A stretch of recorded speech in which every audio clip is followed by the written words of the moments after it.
बिहार नेपाल सीमा के रक्सौल से सटे वीरगंज सहित दूसरे सीमाई इलाके में पिछले कई महीनों से भारतीय रुपयों के लेन देन पर प्रतिबंध लग गया है। नेपाल ने पहले से ही 500 और 2000 के नोट पर प्रतिबंध लगा रखा है। अब व्यापारी वर्ग किसी भी भारतीय नोट के लेन देन से बच रहे हैं। नेपाल ऑयल निगम के संचालकों का कहना है कि इधर कुछ दिनों से भारतीय रुपया कमजोर हुआ है, जिस वजह से उन्हें भारतीय रुपए के लेन देन में दिक्कत आती है। भारतीय रुपए के कमजोर होने से सीमाई इलाके के व्यापार के साथ नेपाल में पर्यटन भी काफी प्रभावित हुआ है।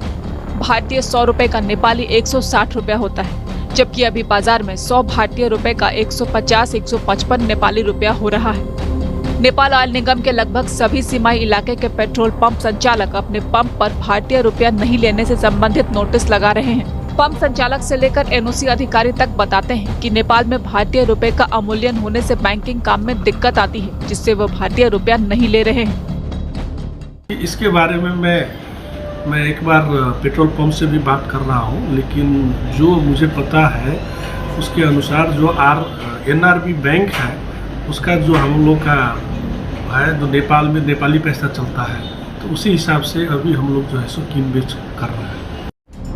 नेपाल भारत के जानकारों की माने तो भारतीय रुपए की ये गिरावट तस्करी की वजह से हुई है। जब तस्करी बढ़ती है तो नेपाली करेंसी की मांग बढ़ती है। इससे भारतीय करेंसी सीमावर्ती क्षेत्रों में कमजोर हो जाती है। ये नई बात नहीं है। इधर कुछ समय से डॉलर काफी मजबूत हुआ है, जिससे भारतीय रुपया कमजोर हुआ है। 150 का नोट पहले से भी लेते थे।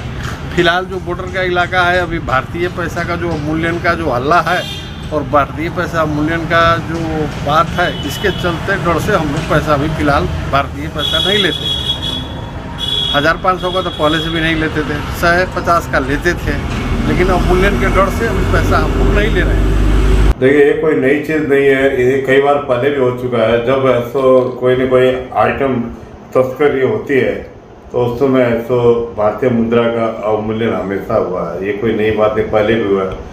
चाहे गोल्ड की तस्करी हो, चाहे लागू पदार्थ तस्करी हो, अभी कोई न कोई तस्करी, कोई सामान की तस्करी हो रही है। अब क्या है मुझे तो डिटेल में मालूम नहीं है, लेकिन घूम फिर करके ये सेंटर पॉइंट वही जाता है। कोई न कोई सामान तस्करी से जा रहा होगा, उसी की वजह से ये हो रहा है।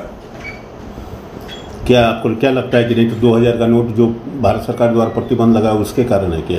2000 का नोट का प्रतिबंध तो अभी लगा है, वही तो इससे पहले से ही चल रहा है। 2000 नोट के प्रतिबंध से इसका कोई वो नहीं है, कोई ताल्लुकात नहीं है उसका 2000 के नोट के प्रतिबंध। इसके साथ ही नेपाल सरकार ने एक नया आदेश जारी किया है। 5000 भारतीय करेंसी से ज्यादा होने पर अनुसूची 17 को फॉर्म के साथ भरकर बताना होगा कि आप कितना पैसा किस काम के लिए नेपाल लेकर जा रहे हैं। नेपाल और भारत का रिश्ता रोटी और बेटी का माना जाता है, लेकिन नेपाल में भारत से जुड़ी चीजों के लगातार बैन होने से लोगों के मन में कई सवाल आ रहे हैं। पिछले दिनों फिल्म आदिपुरुष को लेकर काफी विवाद हुआ, जिसके बाद फिल्म को नेपाल में बैन कर दिया गया। नेपाल का मानना है कि माता सीता का जन्म नेपाल में हुआ था। इसी मुद्दे को लेकर आदिपुरुष को नेपाल में बैन किया गया। अब भारतीय करेंसी वहां बैन हो रही है। बिहार की सीमा से सटे नेपाल, जहां लोगों का आना जाना रहता है, वहां इस तरह भारतीय चीजों का बैन होना क्या भारत नेपाल के रिश्तों में नया यू टर्न लाएगा या हालात धीरे धीरे सुधर जाएंगे? इस बात से पर्दा तो आने वाले दिनों में ही उठ पाएगा।